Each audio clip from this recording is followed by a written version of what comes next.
next speaker is the Executive Director of Food and Water Watch. She's worked extensively on energy, food, and water and environmental issues at the national, state, and local level. She's experienced in developing policy positions and legislative strategies, and she is also a skilled and accomplished organizer, having lobbied and developed grassroots field strategy and action plans. Please welcome Wenonah Hauter.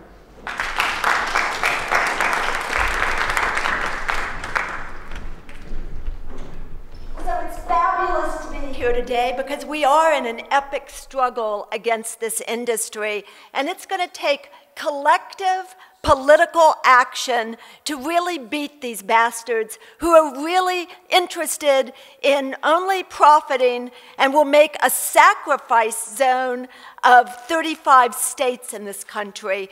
And New York State is ground zero. We have to prove that we can ban this. Yes, I want to talk about banning.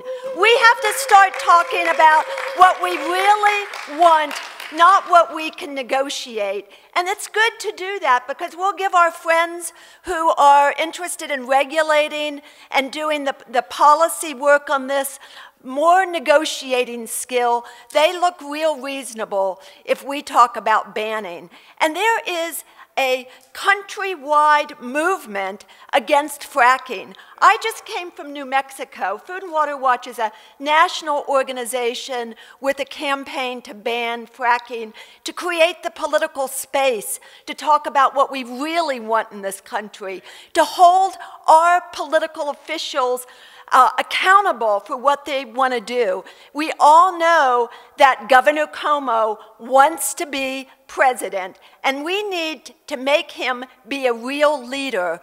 That's why we're inviting you to go to our Facebook page at Food and Water Watch and join the virtual rally on Governor Cuomo. Now that the legislative session is over in New York State, almost over, we need to really put pressure on the governor. As I was saying, I was just in New Mexico, and you know, fracking has already started in New Mexico, but people there want to talk about a ban because they know a dry state like New Mexico can't stand to be fracked. We're talking about such massive water pollution, depletion, toxic air, and if the oil and gas industry get their way, there will be tens of thousands of people sick with horrible neurological diseases and cancer. That's why we can't afford to have America be fracked. And you know, we expect this kind of behavior from people like, you know, Dick Cheney that lobbied for the exemptions from federal law. We expect it from people like T. Boone Pickens. You know, Pickens has just been in Washington. He's begging for subsidies for the gas industry. Now, in these times of economic distress, when the federal budget is being cut everywhere, really, does the gas industry need a subsidy? And we need to remember what this is really all about. You know, they say it's a transition fuel and a bridge. But if that were really true, we wouldn't be investing billions of dollars in the infrastructure to export natural gas. And excuse me, let's not call it natural gas. Let's start calling it what it really is. Methane, one of the most polluting greenhouse gases, and your hometown university did a tremendous service for the movement by pointing out that the methane produced in the full life cycle of fracking actually causes more pollution, more climate change damage than coal or oil. So we need our friends in the environmental movement to stop talking about this as a bridge fuel. Things have changed with the gas industry, and this has happened over the course of about the last 7 to 5 years.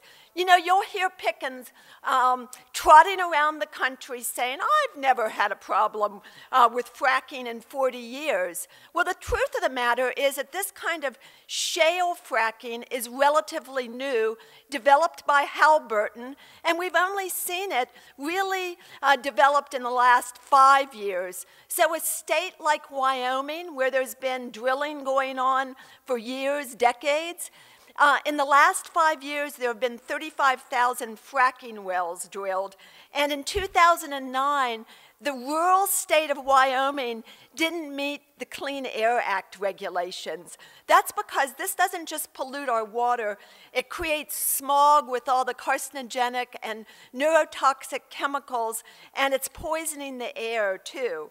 And you know, another thing, I'm tired of the debate about whether fracking pollutes the water. Well, we know ProPublica found 1,000 cases of water pollution. We know that Duke University just came out with a study that said methane near active wells is much higher, 17 times higher than non-active wells, and that the drinking water closest to active wells actually explodes.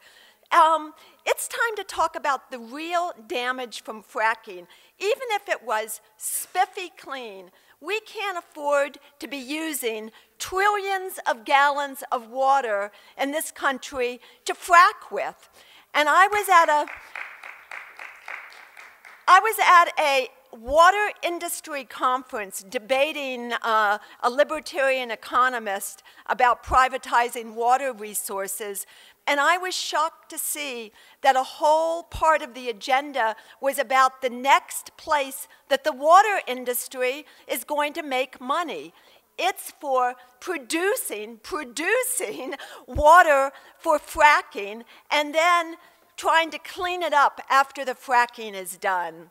So you know what? We can stop these bastards. The reason it's important to have legislation is it's about organizing.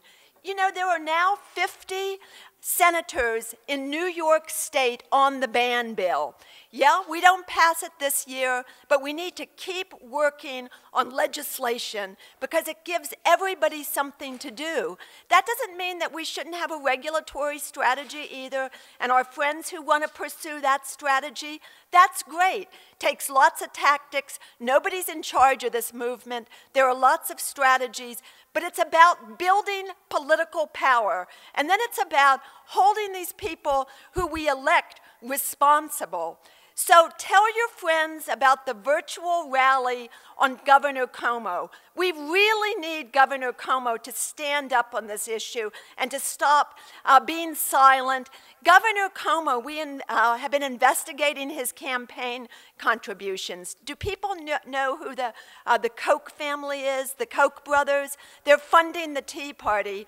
Governor Cuomo got almost $100,000 from the Koch clan. You know, these politicians, they're afraid of the gas industry. They want their money for elections, and so they're not going to come out on this unless we make them. We have to stop fracking in New York State. We have to stop this scheme in the U.S., and the biggest oil giants of the world, Exxon, BP, Shell, they're all in this, and they're going to frack the world. Chesapeake, the second largest gas company that's coming in here to New York, that's doing the lobbying, they have sold a stake of their company to China, $2.3 billion, and their CEO says that money is going to help make this profitable and make it possible to build the infrastructure. India is coming here to learn about this technology.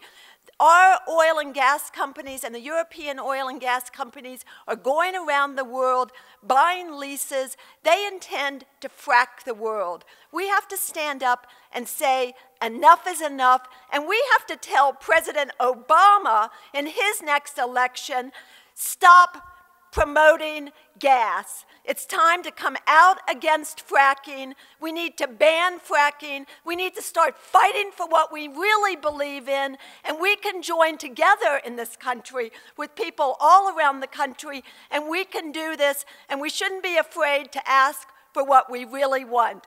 So let's do a virtual rally on Governor Cuomo, and let's stop this insaneness. They're the people who are irresponsible and sane. We're the responsible, sane ones.